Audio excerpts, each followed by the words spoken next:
A gente tem agora a participação de um médico. Isso, né? doutor André Prudente, ele está na linha, ele é diretor do Giseuda Trigueiro, ele vai falar com a gente sobre essa questão do uso do ibuprofeno, se pode, se não pode, quais são os medicamentos, ele vai dar um esclarecimento geral. Inclusive. Isso, exatamente. E ele também vai falar pra gente, vai dar um panorama do dia hoje sobre o corona no Rio Grande do Norte. Boa tarde, doutor André.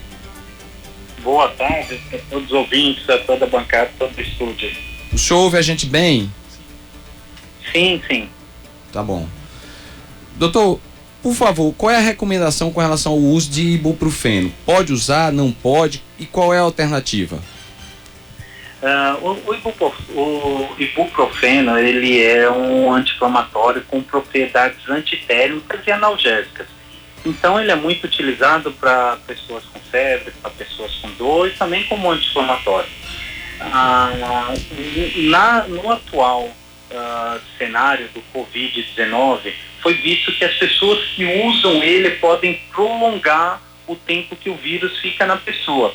Então é indicado que não se use, ou seja, é contraindicado o uso na suspeita de coronavírus, porque pode prolongar o tempo de doença. Doutor, já se fala também, por exemplo, que não se deve usar a aspirina, porque seria um medicamento que inibe reações de defesa no corpo e também é um agente antiplaquetário. Isso procede? Não, quanto à aspirina não tem nenhuma recomendação ainda. O que a gente sabe é que toda doença viral, o uso de aspirina pode gerar uma complicação bastante rara no futuro. Então a gente evita também nas doenças virais, principalmente em dengue. Em dengue, realmente a gente não deve usar aspirina jamais, justamente pelo efeito que tem nas plaquetas. E quando a pessoa tem dengue, as plaquetas baixam, isso pode ser a causa do sangramento, né?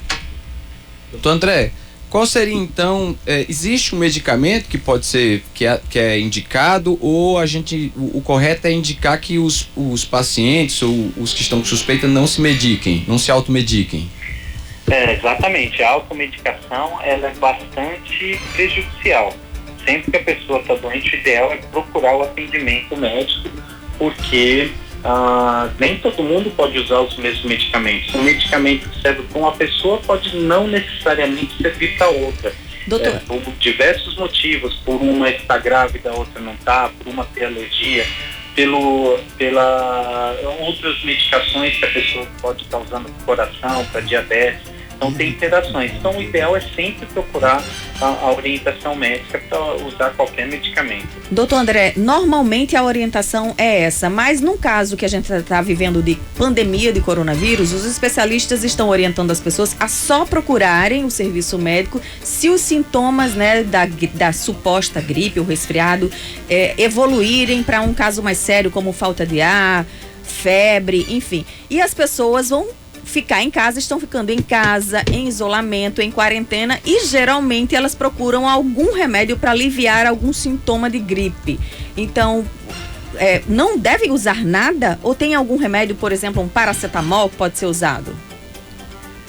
Para aqueles que não forem alérgicos, para aqueles que não tiverem contraindicações com medicamentos, que, por exemplo, as pessoas que têm problemas no fígado não devem usar paracetamol. As pessoas que têm alergia a dipirona não devem usar dipirona, mas para aqueles que não apresentam essas contraindicações, os medicamentos à base de paracetamol ou de dipirona podem ser utilizados.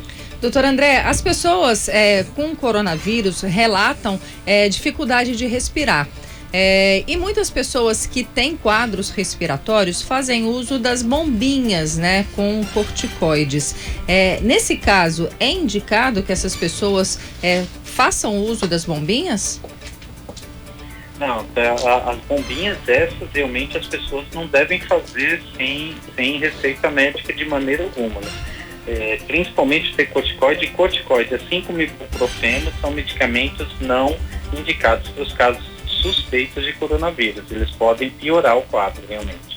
Então, em caso de cansaço, que haja suspeita de Covid-19, de coronavírus, as pessoas não devem, em hipótese alguma, fazer o uso daquelas bombinhas que são usadas normalmente. Bombinha de corticoide não, aquelas que são do salbutamol, Aerolim, essas não tem problema, mas as que têm o corticoide, geralmente aqueles terminados em zona, como betametasona, dexametasona e também budesonida, não devem ser utilizados de maneira alguma. Então só normalmente as outras, né? A Aerolim, que são as que normalmente são usadas com mais frequência nos casos, principalmente das crianças, né? Isso. Então, André, o senhor poderia, por favor, dar um panorama pra gente de como tá a questão do corona no Rio Grande do Norte hoje? O senhor que está atuando aí numa das linhas de frente de prevenção, de combate a essa doença, como é que o senhor, qual é a sua análise da situação hoje? Pronto. Casos confirmados a gente só tem um, realmente. Tem em torno de 72 casos suspeitos. Esse número vai aumentando a cada momento. Enquanto eu estou falando aqui com vocês, eles podem aumentar porque as pessoas estão procurando muito atendimento. Então isso muda de um minuto para outro. Mas confirmado só tem um realmente. Os outros, a 72 estão aguardando exames para excluir ou confirmar. Mas esse confirmado é aquele da moça que já foi liberado, né? Exatamente. Tá. Ela já está completamente fora de risco.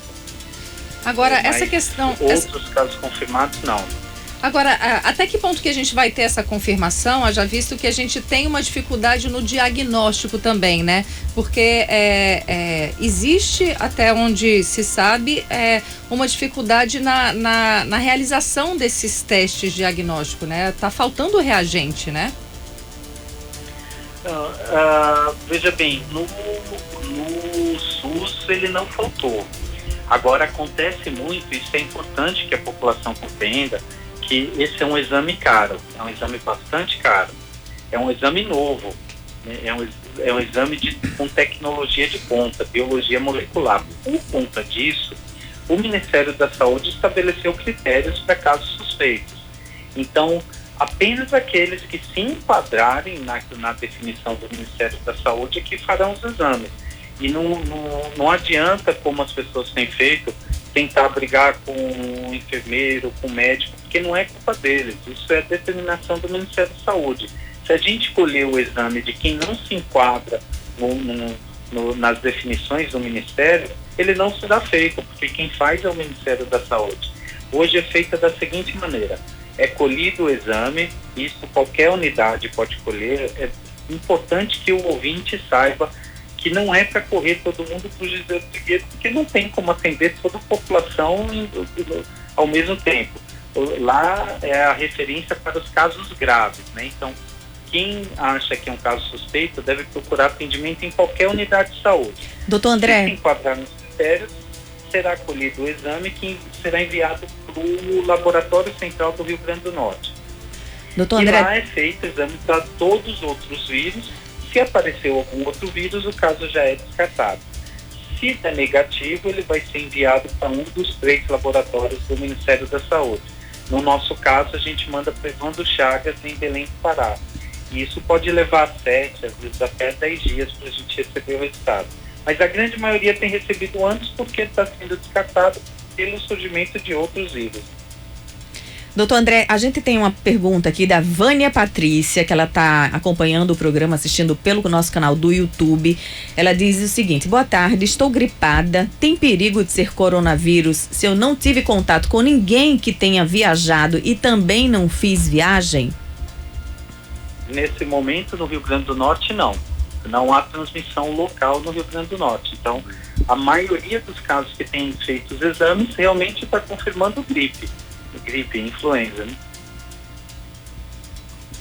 Legal, doutor André, muito obrigado pela sua participação no 12.98, a gente agradece e a gente permanece em contato aí para outros dias a gente poder falar com o senhor para o senhor trazer as novidades sobre o assunto, tá bem? Ok, estarei sempre. Muito obrigado, boa tarde, bom trabalho.